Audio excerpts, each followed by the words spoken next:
Leo tunaendelea somo letu lile lile, lakini tunakwenda kuchapuka kidogo ili tuweze kutengeneza mioyo ambayo inampenda Mungu kweli kweli.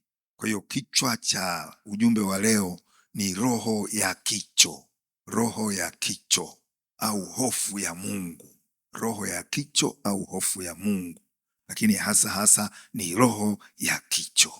Roho ya kicho ni hali ya kuogopa au kumhofu Mungu. Mungu ni mkuu mno.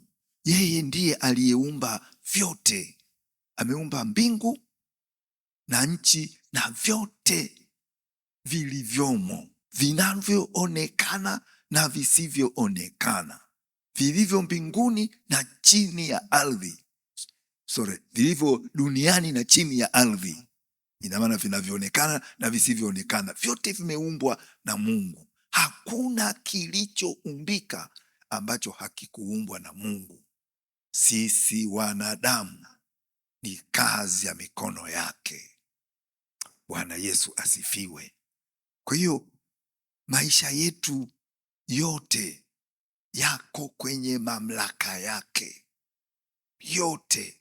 Kwa hiyo somo la roho ya kicho ni ile hali ya hofu ya Mungu. Ukimtafakari Mungu unaona, hivi vyote vilivyo duniani aliyeumba ni yeye, vinavyoonekana na visivyoonekana, vilivyo juu ya ardhi na chini ya ardhi, vyote vimeumbwa na yeye. Hakuna kilichoumbika ambacho hakikuumbwa na Mungu. Huyu Mungu ni mkuu mno kupita akili na fahamu zangu. Unatengeneza hofu ndani yako kwamba unatamani ukae vizuri na huyu Mungu, uwe na uhusiano mzuri na huyu Mungu. Maana nikienda kushoto au kulia, Mungu huyu akikasirika itakuwaje? Naweza nikapoteza hata maisha yangu. Lakini nikipoteza maisha nitaenda wapi? Kwa Mungu au kwa shetani? Kwa hiyo moyoni mwako unatengeneza hofu.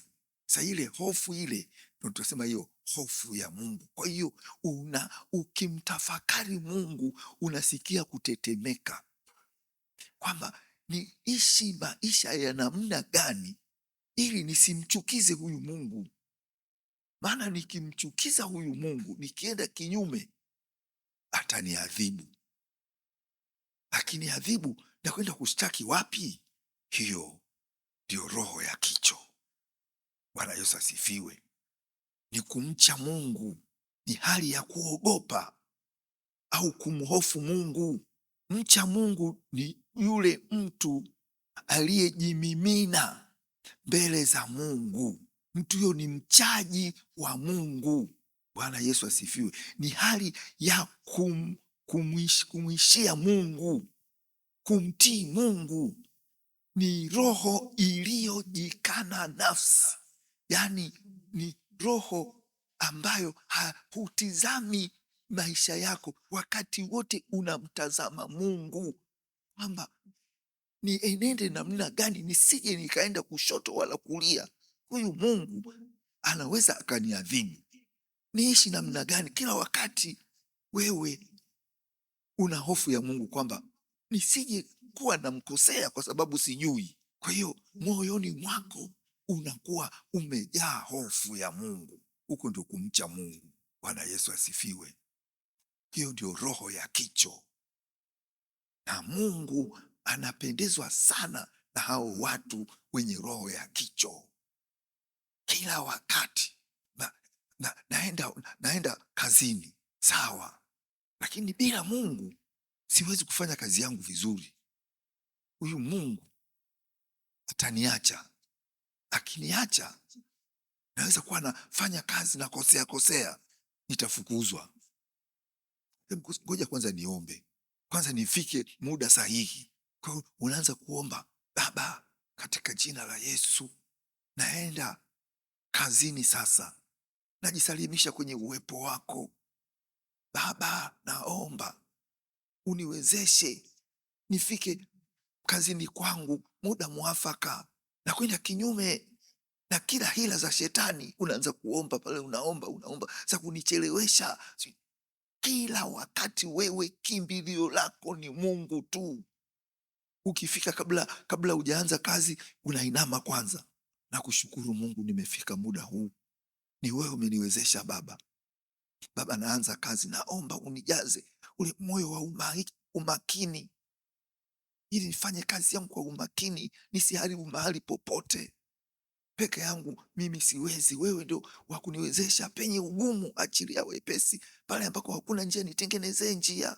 Hiyo hofu ya Mungu, kwamba kila wakati unaona siwezi chochote bila Mungu. Bwana Yesu asifiwe. Kila wakati unamshukuru Mungu. Ukimaliza, kabla hujatoka pale ofisini, kwanza unainamisha kichwa, unamshukuru Mungu kwamba nimefanya kazi zangu vizuri, ni wewe umeniwezesha Baba, niko mbele zako nipate kukushukuru.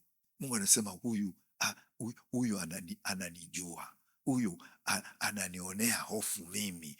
Hofu hii ni kwamba anajua kinaweza kikatokea kitu kinyume, au nikamwadhibu au nikamwacha aende kwa akili zake. Huyu ni mtu ambaye siwezi nikamwacha. Hiyo ndiyo roho ya kicho. Bwana Yesu asifiwe. Ni roho ya kujikana nafsi. Kila kitu, kila mawazo yako, maamuzi yako yote unatamani yatawaliwe na Mungu. Kila wakati unamtazama Mungu tu. Ukiona umeenda vizuri, tayari umeingia kwenye kumshukuru Mungu kwamba uliyeniwezesha ni wewe Baba, bila wewe mimi nisingeweza. Yuko adui Shetani, kazi yake ni kuharibu, lakini wewe ndio umeniwezesha. Hiyo hofu ya Mungu. Kicho ndiyo kicho. Kicho ni kujitoa muhanga, ni kuwa na utayari, hata kama ni kufa kwa ajili ya Mungu. Uko tayari, mimi nitafanya hiki ili nimpendeze Mungu. Lakini unajua, kama ninafanya kinachompendeza Mungu, Mungu hawezi kuniacha, atanilinda tu, atanitunza. Acha mimi nifanye. Hatazami hali hatarishi ambayo inaonekana. Yeye anatazama moyoni mwake, concentration yake ni Mungu. Kila wakati ninajisalimisha kwenye uwepo wako Baba. Naomba nibaki uweponi mwako, usiniache Baba. Bila wewe mimi siwezi. Kimbilio langu ni wewe, msaada wangu ni wewe. Wewe ni kila kitu katika maisha yangu. Sio lazima unapoomba watu wakusikia, lakini moyoni mwako, hata kama umekaa kwenye usafiri, uko kwenye basi, sijui kwenye nini, wewe unamtazama Mungu tu. Mungu anapendezwa sana na roho ya kicho. Bwana Yesu asifiwe. Jina la Bwana libarikiwe. Watu au ndugu zako hawakuelewi. Watu wengine hawakupendi kwa sababu wanakuona kama chizi fulani hivi. Huyu vipi kila saa? Yani, ni kweli ni mpole, lakini upole umezidi. Ule upole wako ni kwamba unatamani, hapa nikifanya hivi au nikiongea hivi nitampendeza Mungu kweli?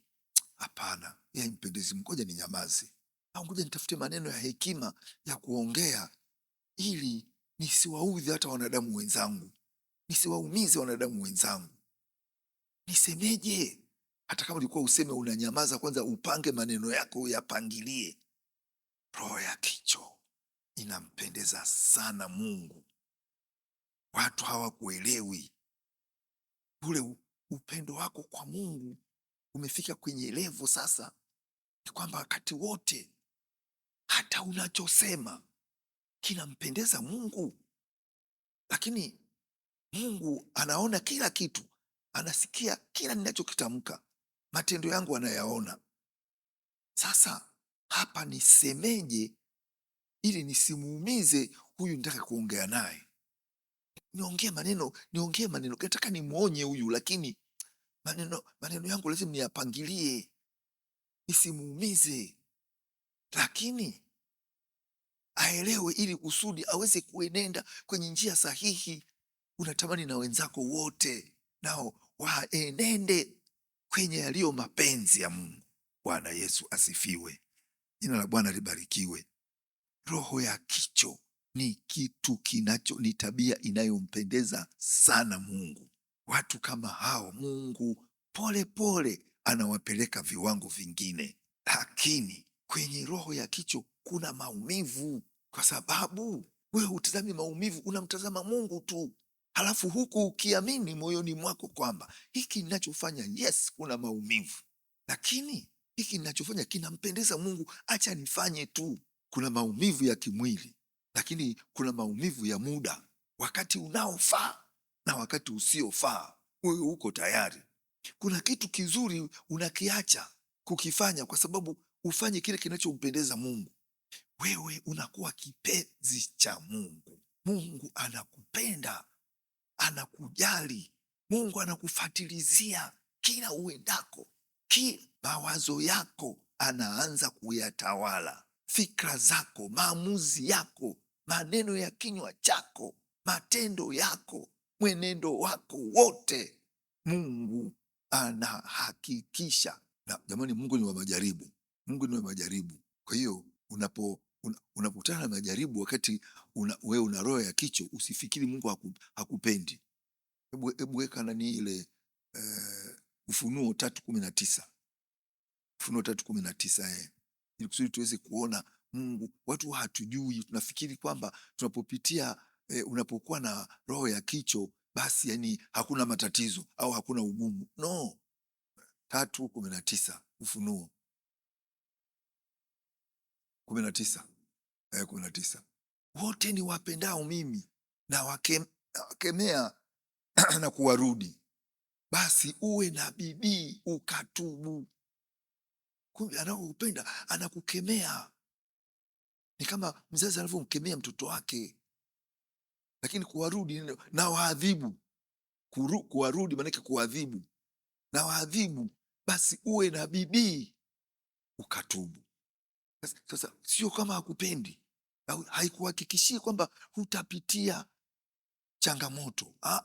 Utazipitia, lakini wewe usitazame yanayoonekana, tazama yasiyoonekana, ili kusudi uwe na amani tu. Bwana Yesu asifiwe. Jina la Bwana libarikiwe. Roho ya kicho, hofu ya Mungu, inagusa sana mboni za Mungu. Mtu mwenye roho ya kicho, Mungu anamfatilizia kila aendako, kila afanyacho. Anatamani pale kwenye ugumu Mungu aachilie wepesi. Pale ambako hakuna njia, amtengenezee njia yule mtu. Lakini kwanza lazima amtengeneze, amfinyange. Si kwa nini ulianzisha wimbo huo wa kufinyanga? Hili ni somo lake kabisa. Unifinyange, unifanye kama upendavyo. Mungu akufinyange uwe na roho ya kicho. Tamani sana. Tatizo ni kwamba utapitia misukosuko mingi, lakini ile yote ile ni kwa faida yako, ili uwe na roho ya kicho. Lakini wengine wanakasirika, wanaanza kulalamika sijui na nini, kwa sababu hawajui. Ndio maana tunajifunza somo hili. Bwana Yesu asifiwe. Jina la Bwana libarikiwe. Roho ya kicho ni roho iliyojikana nafsi. Nafsi yako unampa Mungu, unatamani kila unachokiwaza kimpendeze Mungu, maamuzi yako yampendeze Mungu, matendo yako yampendeze Mungu, maneno ya kinywa chako yampendeze Mungu, mwenendo wako wote unatamani. Wakati mwingine hujui, unabaki mnyenyekevu pale mpaka unalia, kinachokifanya ni sawa kweli? Hiki nifanye nisifanye? Sasa katika neno hulijui vizuri, hujui kwamba hakuna kosa lisilosameheka. Sasa huyu ni mwache kweli? Mbona ananionea, ananisingizia uongo, alafu sasa hebu ngoja kwanza, kabla sijakasirika, nikimsamehe ndio nampendeza Mungu eh? Mungu amesema hakuna kosa lisilosameheka, ngoja nimwachilie. Ndio kwanza afu anakuja tena kusukuma huko sijui nini na kusingizia maneno na kutukana maneno na nini na nini. Roho ya kicho. Wewe ni nuru ya Mungu. Mungu anakufatilizia ili apate kukupeleka kwenye mafanikio fulani, hata kama yatachukua muda mrefu, lakini ujue hayo mafanikio yatakuwa makubwa sana. Bwana Yesu asifiwe. Utafikiri nimelogwa, lakini Mungu alikuwa anakuvumilia tu matendo yako, maamuzi yako uliko ukiyafanya. Hebu acha Jumapili ufunge, watu waende kwa Mungu, halafu huku hizi siku za kawaida ndio utauza zaidi. Watu hawajui siri hiyo. Bwana Yesu asifiwe.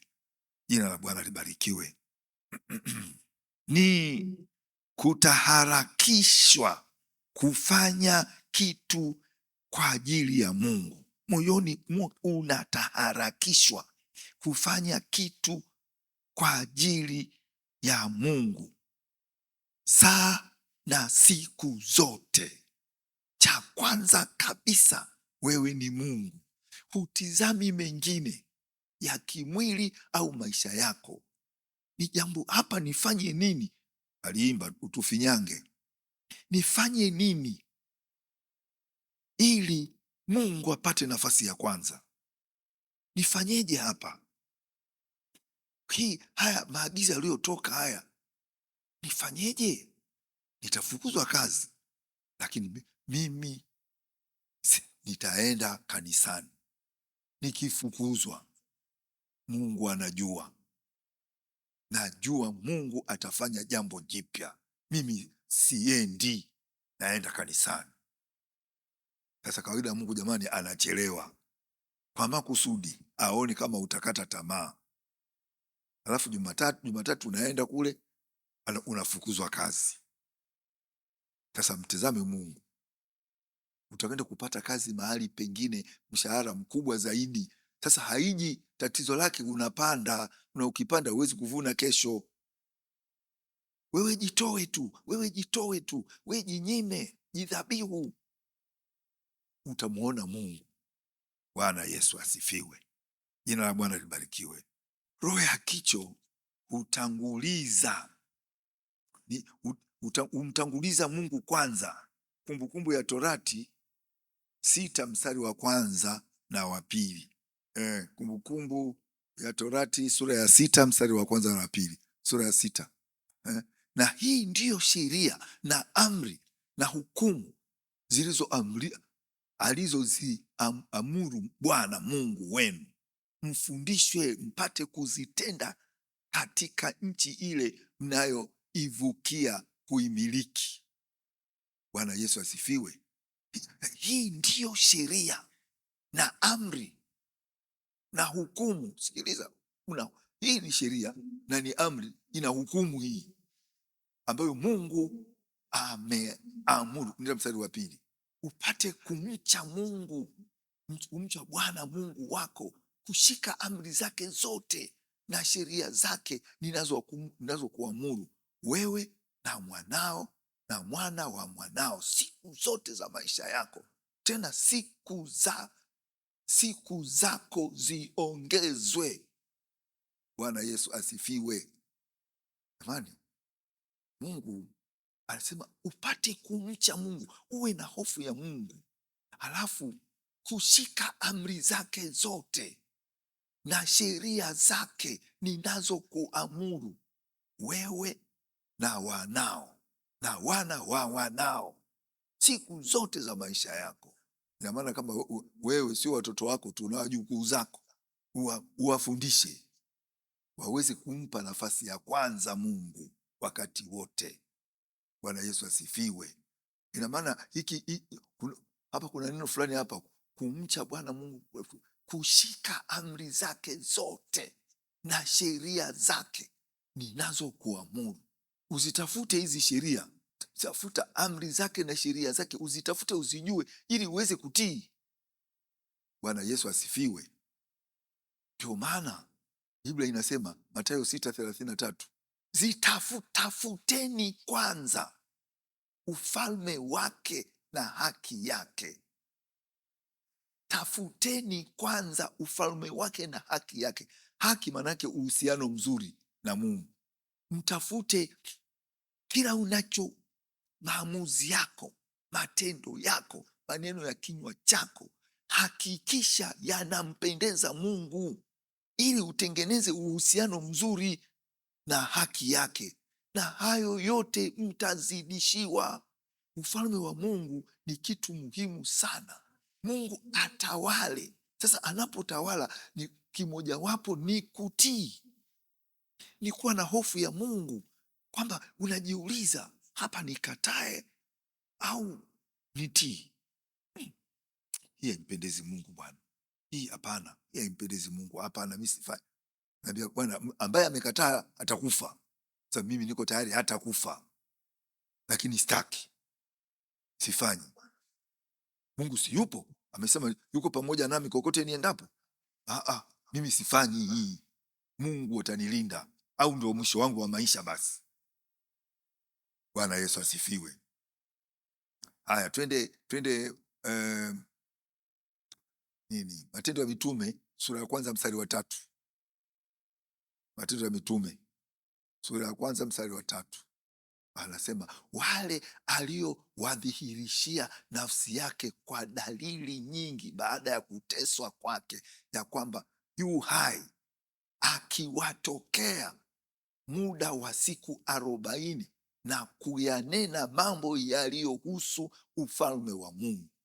Yesu baada ya kufa pale akafufuka, alirudi kwa siku 40 duniani, akawakutana na wanafunzi wake, akawa anawafundisha mambo yanayohusu ufalme wa Mungu, kwamba siri iko hapa, siri iko kwenye ufalme. Hakikisha kwamba kila unachokitenda kinampendeza Mungu. Mawazo yako, fikra zako, maamuzi yako, ambayo maamuzi unaamua unene nini au utende nini, maamuzi yako yote yatawaliwe yanampendeza Mungu. Kuna watu wengine unaona ni wanyenyekevu sana, yaani mnyenyekevu, lakini wakati mwingine unamwona kama katulia sana. Hiyo alichosema nifanye kweli, anatulia. Huyo ana hofu ya Mungu, ana roho ya kicho, anataka afanye yale yanayompendeza Mungu. Bwana Yesu asifiwe. Haleluya, haleluya. Hii ndiyo amri, masharti na maagizo ambayo Mungu wenu aliniagiza niwaambie. Sawa kabisa. Roho ya kicho ni pale tu tutakapomcha Bwana kweli kweli, ili tupate kufunguliwa kabisa kutoka utumwa wa hofu za kishetani. Wengi tunakuwa na hofu pale tunapokutana na hali isiyopendeza, ndio hofu yetu inakuwa nyingi sana. Lakini hofu ya upande wa pili, kwamba hii haimpendezi Mungu, hatuna. Sasa Mungu, wale ambao wana hofu ya Mungu, hao ndio wapenzi wa Mungu. Narudia, sio lazima unapokuwa na hofu ya Mungu kwamba hutapitia changamoto. Unapitia, lakini bado ni kwa faida yako. Mungu anakufinyanga, Mungu anakurekebisha, Mungu anakuimarisha katika uvumilivu, anakuimarisha katika kumwamini Mungu. Mungu anakupenda. Usilalamike wala usinung'unike, bali wakati wote mshukuru Mungu. Mwambie tu, Baba, natamani hali hii ninayopitia initoke, lakini si kwa mapenzi yangu, bali makusudi yako yatimie. Baba, unaongea kwa upole na kwa unyenyekevu kabisa. Mungu anatazama moyo, anasema huyu, Baba, ikiwa ni mapenzi yako niondolee kikombe hiki, walakini si mapenzi yangu bali mapenzi yako wewe yatendeke. Haya, 22:42 Luka. Bwana Yesu asifiwe. Roho ya kicho, ukiweza kukaa kwenye roho ya kicho, wewe ni kipenzi cha Mungu sana, na Mungu anatamani akutumie ili watu wengine wajifunze kutoka kwako, kwa sababu sio rahisi. Watu wengine mbele za watu wanaonekana kama wana roho ya kicho, lakini kwa ukweli sio. Akiwa mwenyewe anafanya vitu vya ajabu sana. Sa roho ya kicho ina maana kama tulivyojifunza pale, mpende Mungu kwa moyo wako wote wote, maamuzi yako, afu kwa roho yako yote na nguvu, akili zako zote, maamuzi yako ina maana. Lakini anamalizia pamoja na nguvu zako zote, itoe kwa ajili ya Mungu, inyime kwa ajili ya Mungu. Mungu hata kuacha, na usifikiri kabisa kwamba hapa nikijitoa ndio mwisho wangu. No, Mungu anajua, anageuza hali yoyote iwe vyovyote ili akudhihirishie kwamba mimi niko pamoja nawe. Hiyo hali yako, maamuzi yako wewe ya kukubali maumivu ambayo ni hatarishi, wewe sasa ndio mwanangu hasa, wewe ndio mwanangu. Haleluya. Mungu jamani, Mungu anatupenda sana, Mungu anatupenda sana. Roho ya hofu ni hali ya kumcha Mungu, ni hali ya kumcha Mungu, ni kumjua na kutambua kikamilifu kuwa Mungu ni nani, kuwa Mungu ni mtakatifu ambaye kwa asili yake anahukumu dhambi.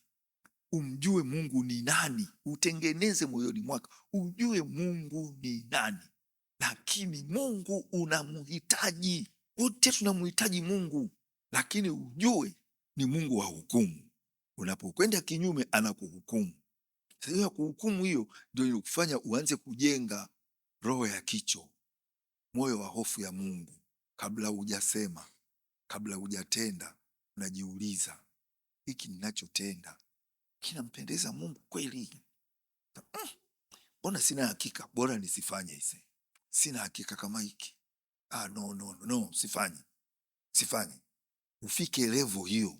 Na jamani, mjue kitu kimoja, ni kwamba shetani kazi yake ni kuharibu. Shetani mara nyingi sana atupelekesha. Ukitaka kutulia hivi ili kusudi utafakari kwanza, anakuja anaharibu fikra zako. Huzami ndani kuchunguza, unakuwa hapa juu tu, alafu unafanya maamuzi yako kinyume, bado unajuta,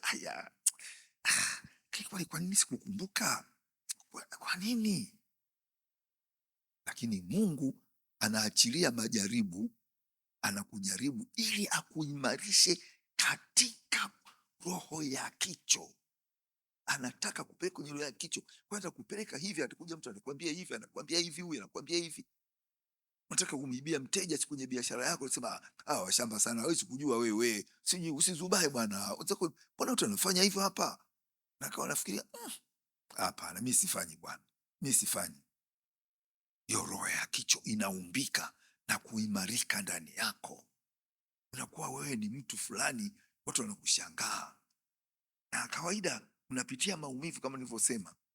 Labda biashara yako haikui kama wenzako, lakini wakati wako utafika ambao sasa anayekufanikisha ni Mungu mwenyewe.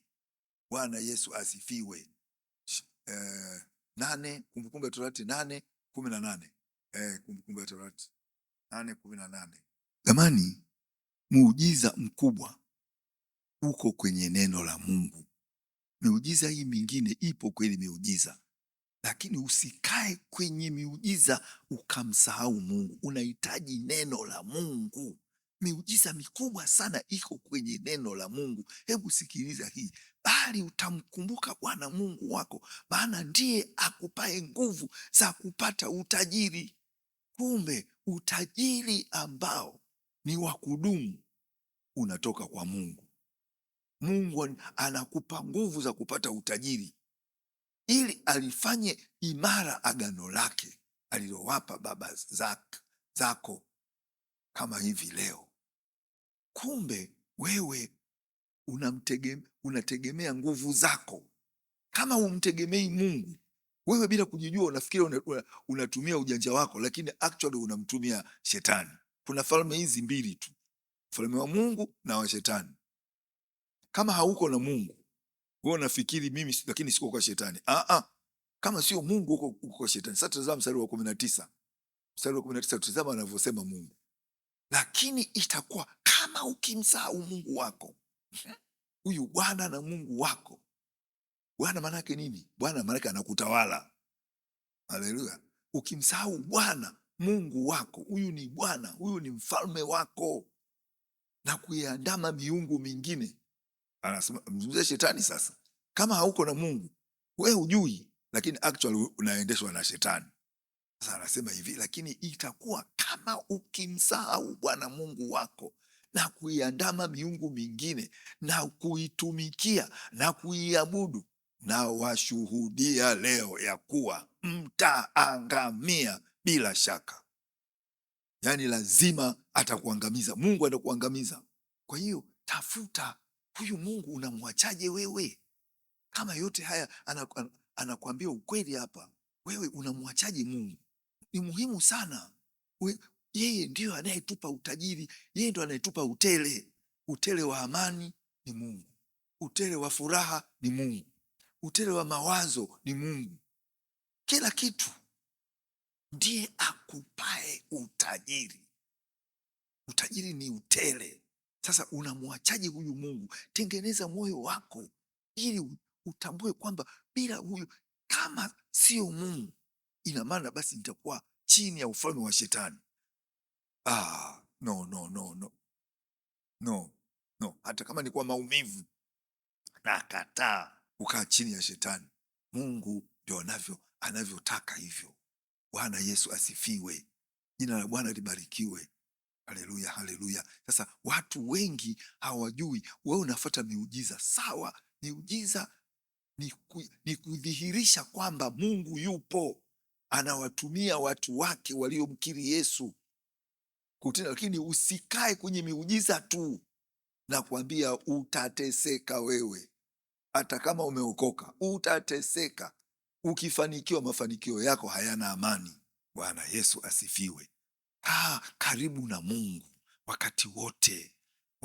Ukiona unashindwa, omba, Roho Mtakatifu nisaidie. Naomba ile roho ya hekima na mafunuo. Macho ya moyo wangu yatie nuru, Baba, nione hatua ninazozichukua ziko sawa sawa. Maamuzi yangu mimi kwenye maisha yamekaaje? Bora utulie. Efeso 1:17. Efeso 1, wanarudia, Mungu wa Bwana wetu Yesu Kristo, Baba wa utukufu, awape ninyi roho ya hekima na ya ufunuo katika kumjua yeye. Sasa kumjua yeye ina maana kwamba uijue neno lake. Bwana Yesu asifiwe. Ujue anayompendeza huyu Mungu, ili utawaliwe na huyo Mungu kwenye maamuzi yako, matendo yako, maneno ya kinywa chako, mwenendo wako. Nenda 18. Ndio 18 hiyo. Nenda 19 sasa. Na ubora wa ukuu wa uweza wake ndani yetu tuaminio, jinsi ulivyo kwa kadiri ya utendaji wa nguvu za uweza wa Mungu. Ubora wa ukuu wa uweza wake kwa ndani yako kuna kuwa na uweza. Ina maana wewe unaongozwa na Mungu tu, na anapokuongoza Mungu, ule uweza wake ule uko ndani yako, unafanya maamuzi sahihi kila wakati. Hiyo nguvu inasema iko ndani yetu sisi tuaminio. Ni mkuu mno. Utatambua kama unakaa kwenye yaliyo mapenzi ya Mungu, una hofu ya Mungu. Anasema utatambua tu ubora wa ukuu wa uweza wake Mungu ndani yetu tuaminio, jinsi ulivyo kwa kadiri ya utendaji wa nguvu za uweza wake ndani yetu, lakini Mungu anachungulia kicho, roho yako ikoje wewe. Bwana Yesu asifiwe. Anakutazama na anakujaribu, maamuzi yako yamekaaje? Kuna maumivu, anaona wewe uko tayari kujitoa, asema huyu mwanangu huyu, nimfanyie nini mimi? Huyu nimfanyie kitu gani? Kila unachofanya kuna nguvu ya ajabu. Tumejifunza kwenye semina hapa, huwa tunajilimiti sisi wenyewe, lakini kuna nguvu kubwa sana ndani yetu. Bwana Yesu asifiwe. Sasa omba, macho ya mioyo yenu yatiwe nuru, upate kuona yasiyoonekana. Mungu atakuonyesha unaomba namna gani, kwa unyenyekevu na kiu kali, kwamba unatamani kitu fulani Mungu akufanyie. Hakuna jambo gumu asiloliweza huyu Mungu. Bwana Yesu asifiwe. Haleluya, haleluya. Kumcha Mungu kunahusisha yafuatayo: moja, kumjua na kutambua kikamilifu kuwa Mungu ni nani. Kumjua na kutambua kikamilifu kuwa Mungu ni nani, hiyo ni moja, lakini sijamaliza. Kuwa Mungu ni mtakatifu, ambaye kwa asili yake huhukumu dhambi, hiyo moja bado. Mungu hapendi dhambi. Uwe na hofu ya Mungu. Mungu hapendi dhambi, lakini kuna dhambi zingine zimejificha, kama nilivyotoa mfano wa kusamehe. Watu wengi hawajui kwamba kutosamehe ni dhambi, lakini kutusamehe dhambi zetu kama na sisi tunavyowasamehe waliotukosea. Sasa wewe hujasamehe, atakusameheje dhambi zako? Sasa lazima kwanza utubu dhambi zako, halafu ndiyo Mungu akusamehe na wewe dhambi zako. Otherwise unatubu lakini hakuna majibu. Sasa wewe hujui. Bwana Yesu asifiwe. Kusamehe ni kitu ambacho tumeshajifunza hapa hivi karibuni. Moyo wa msamaha tulijifunza msamaha ni muhimu sana, otherwise maisha yako unabeba watu kibao ambao hujawasamehe. We hujui, lakini kule moyoni kule umewabeba watu wengi sana. Ndio maana unajikuta unakonda, bado kijana unaonekana mtu mzima sana, so umebeba watu huko, utaki kuwasamehe wewe. Vidonda vya tumbo tulijifunza, vidonda vya tumbo huku vidonda vya tumbo, mbona vikali sana hivi? Matatizo gani wewe? Wana matatizo gani? Wewe umebeba watu huko. Na jamani, sio wakati wote ni shetani. Mungu mwenyewe huwa anatujaribu kwa kuachilia watu waje wakuchokoze, aone kama utasamehe. Hayo ni majaribu. Shule gani haina mitihani bwana? Hakuna shule ambayo haina mitihani. Kwa hiyo naye Mungu naye anakujaribu, analeta mtu, anafanyia jambo moja baya kweli kweli la kuumiza moyoni, wewe samehe 7 mara 70 kwa siku moja. Bwana Yesu asifiwe. Sasa nimekuleta huku ili uweze kuelewa roho ya kicho, ila hata kama mtu anafanya nini, wewe unamsamehe na kumwachilia kabisa. Sio rahisi. Unaposhindwa, si yuko Roho Mtakatifu ndio msaidizi wako? Mwambie Roho Mtakatifu akuwezeshe. Unaomba seriously, mimi nashindwa kuachilia watu wanaonikosea, nisaidie wewe, uko ndani yangu, unaweza. Hakuna jambo gumu usiloliweza. Natamani niwe wepesi wa kusamehe. Unarudia, mwisho unajikuta unakutana naye yule mtu, unamsema Bwana Yesu asifiwe, unaendeleaje, sijui nini, lakini wewe unabeba watu wangu wanaangamizwa kukosa maarifa. Hapa anasema kumcha Mungu kunahusisha yafuatayo: kumjua na kutambua kikamilifu kuwa Mungu ni nani. Kuwa Mungu ni mtakatifu, ambaye kwa asili yake anahukumu dhambi. Hiyo namba 1. 2, kutambua na kumheshimu Mungu kwa sababu ya utukufu wake mkuu na utakatifu wake mkuu. na nguvu zake kuu. Narudia, ni kutambua na kumheshimu Mungu kwa sababu ya utukufu wake mkuu, utakatifu wake mkuu na nguvu zake. Haleluya! Haya, hapa na mistari ya Kumbukumbu kwanza, Kutoka hii ndefu kweli. Hebu tusome Kumbukumbu ya Torati. Kuandika kumbu ipi? Soma Zaburi 33 mstari wa 8 mpaka wa 9. Zaburi 33 8 mpaka 9. Nchi yote na imwogope Bwana, wote wakao duniani wamche Mungu. Nchi yote na imwogope Mungu, iwe na hofu ya Mungu, iwe na roho ya kicho. Wote wakao duniani na wamche huyu Mungu. Bwana Yesu asifiwe. Hebu nenda 9. Maana yeye alisema ikawa, na yeye aliamuru ikasimama. Ina maana umwogope Mungu kwa sababu yeye alisema na ikawa, yeye aliamuru na ikasimama. Ina maana huyu Mungu ana uwezo, akisema kitu kinakuwa kweli, na akiamuru kinasimama kweli. Yaani amri zake, akiamrisha kitu kinatokea. Tengeneza roho ya kicho, muogope sana Mungu. Hii inahusikana sana na dhambi, kwa sababu watu hawaogopi dhambi kwa sababu Mungu hawamuoni. Nafikiri Mungu kwanza haonekani, lakini ngoja niendelee kutenda tu, si Mungu nikitubu si atanisamehe Bwana? Ngoja niendelee kutenda. Lakini unaporudia rudia dhambi hiyo hiyo, usisahau kwamba shetani yupo naye, ataisimika hiyo dhambi, hiyo tabia ataisimika ndani yako, itakusumbua sababu unafanya kwa kurudia rudia. Unarudia unatubu, unarudia unatubu.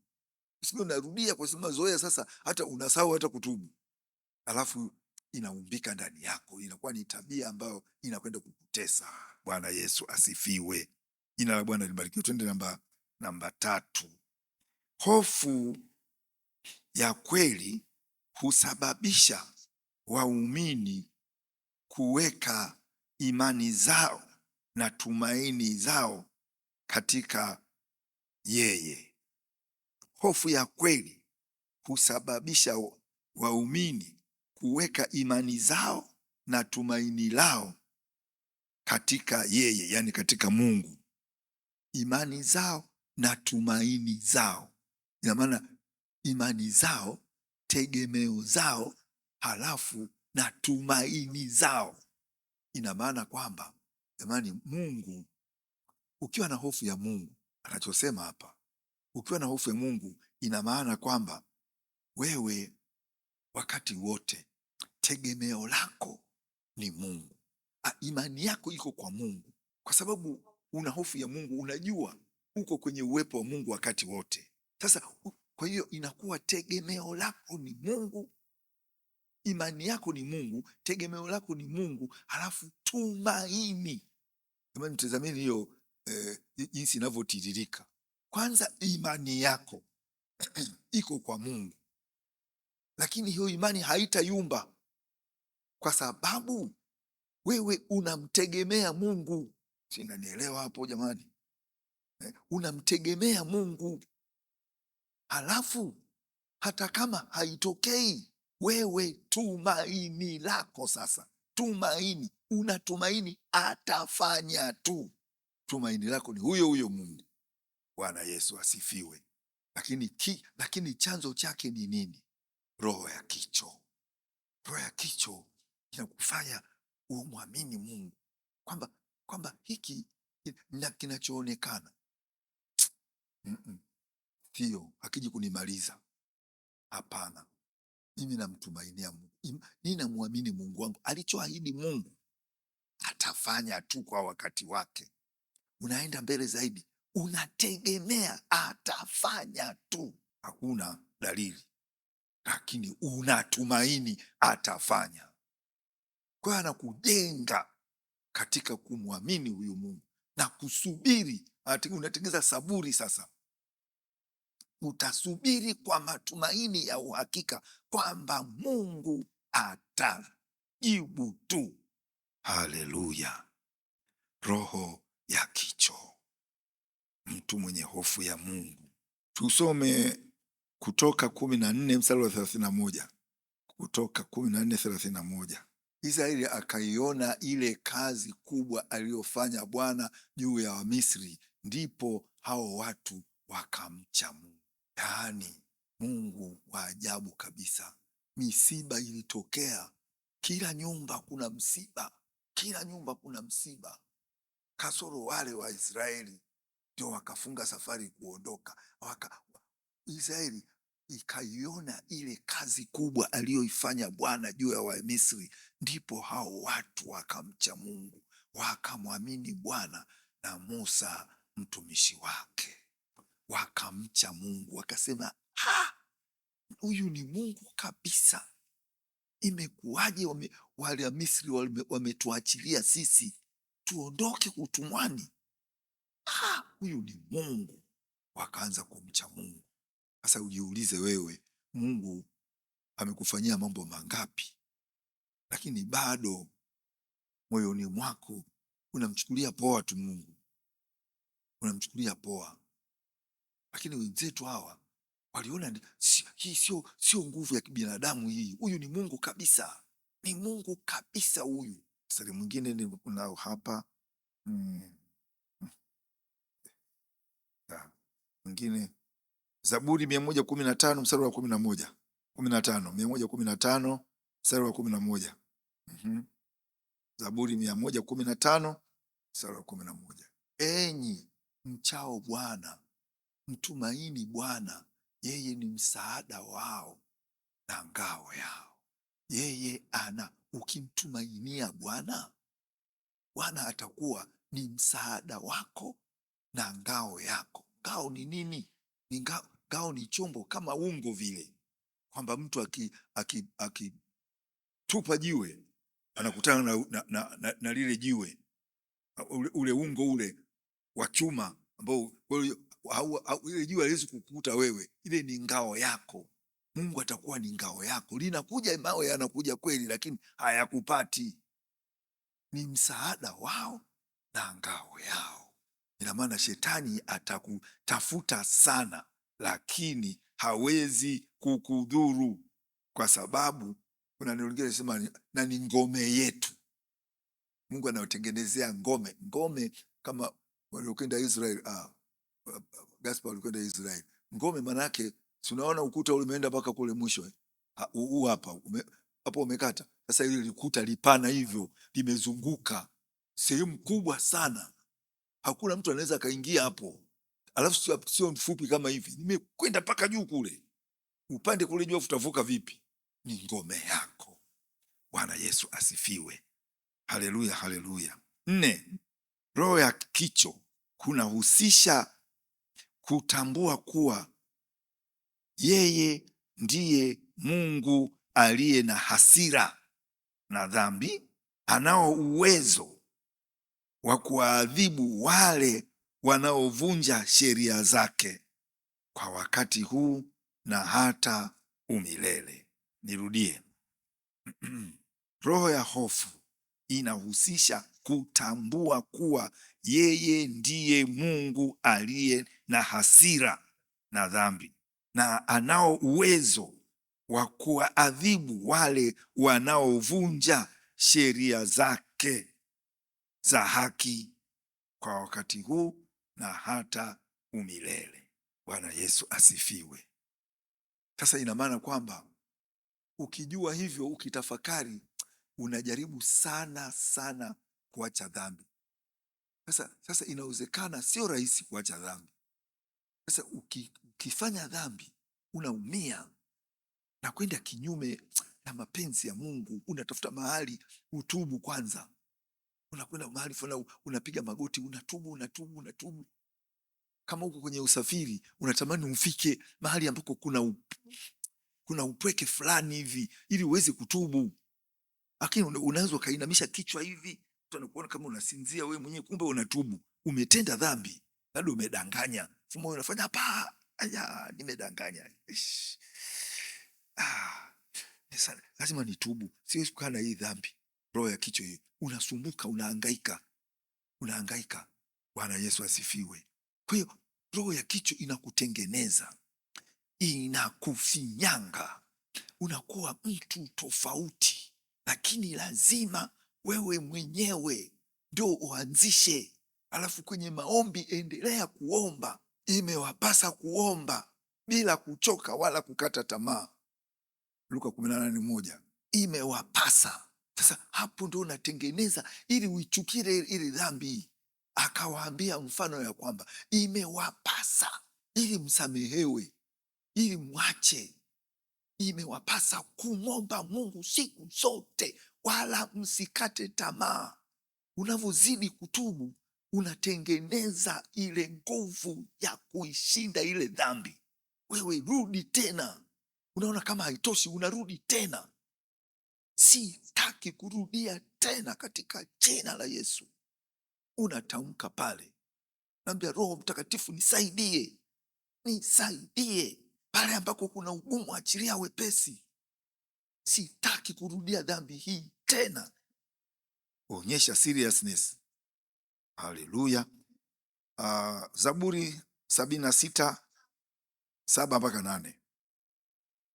Zaburi ya 76:7-8. Wewe ndio utishaye, naam, wewe naye ni nani awezaye kusimama ufanyapo hasira? Wana hasira jamani, unapotenda dhambi. Watu wengine jamani, tunatubu lakini toba yako inatoka moyoni kweli? Sio unatubu tu afu unacheka, kesho unarudia tena, na kesho yake unarudia tena. Uwe serious. Msicho. Imewapasa kuomba bila kuchoka. Imewapasa. Mkifanya hivyo ndio unatengeneza ule moyo wako ukatae ile dhambi. Rudia tena na ukitamkie, sitaki tena kurudia dhambi hii, nakataa. Roho Mtakatifu nisaidie. Haleluya. Tumekwenda 7, hebu nenda 8. Musa, Kumbukumbu la Torati 9. Musa aomba siku 40 kwa niaba ya Israeli ya dhambi zao, na aliogopa hasira na makemeo ya Bwana. Aliomba. Musa alimwambia Mungu kuomba msamaha kwa ajili ya Waisraeli. Jamani, kwa kifupi we are closing, kwa sababu wenzetu hapa wamealikwa watakuondoka. Roho ya hofu ya Mungu, roho ya kicho unaitengeneza mwenyewe. Unaposikia neno kama hivi, ni kwamba Mungu anasema na wewe na anataka uchukue hatua, uwe mtendaji wa neno hili. Hivi ndivyo tunavyokuwa kiroho. Petro wa kwanza 2 mstari wa ngapi? Mstari wa 2 nafikiri. Mstari wa 2. Petro wa kwanza 2:2. Nirudi au bado? Petro wa kwanza 2 mstari wa 2.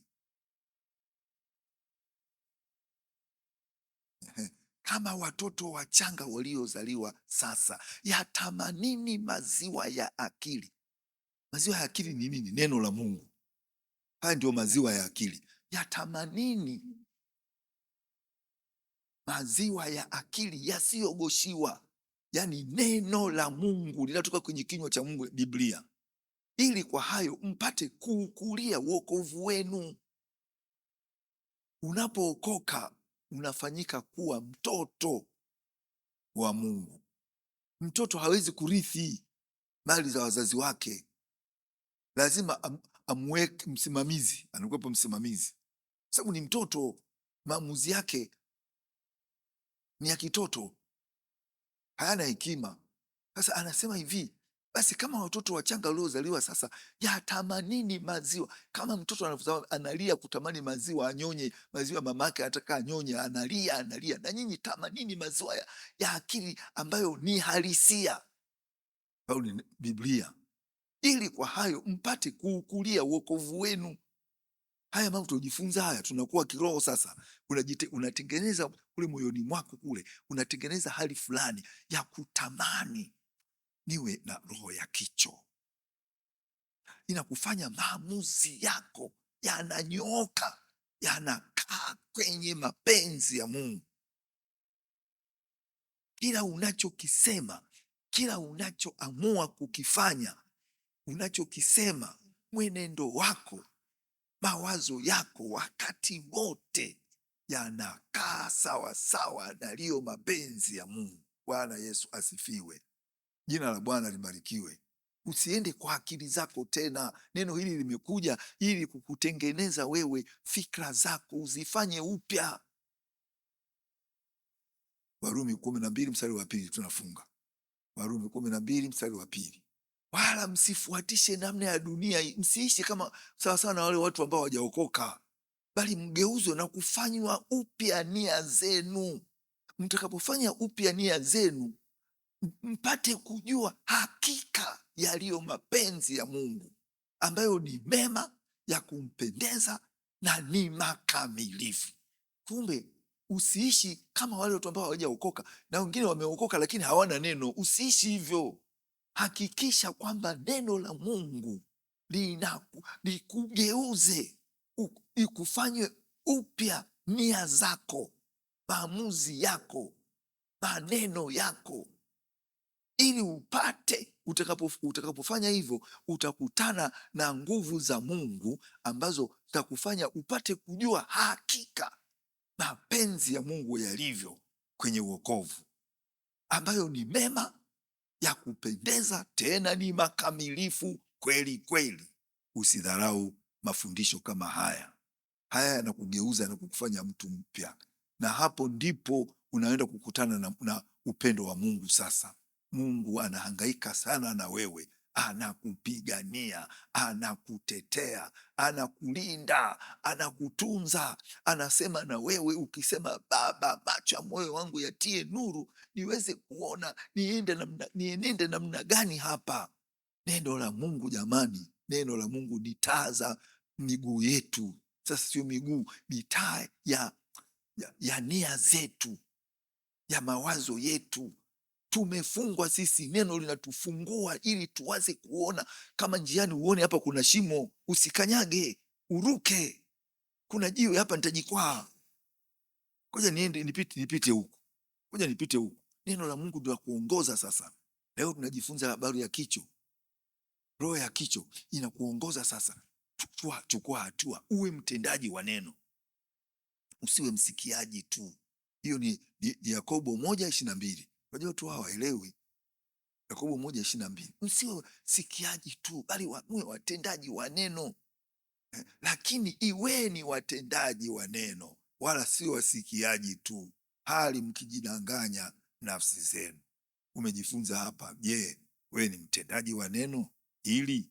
Haya, nenda kuhakikisha unakuwa mtendaji. Tengeneza hofu ya Mungu. Sio umekaa tu, umekaa unawaza, watazama mpira, si unafanya nini, uko kwenye simu unacheka, sijui nini. Kumbe kuna kipindi hapa, kuna neno hapa unajifunza. Neno hili litageuza kabisa maisha yako. Bwana Yesu asifiwe. Haleluya, haleluya. Kuna swali jamani? Kama hakuna swali, acha nifunge.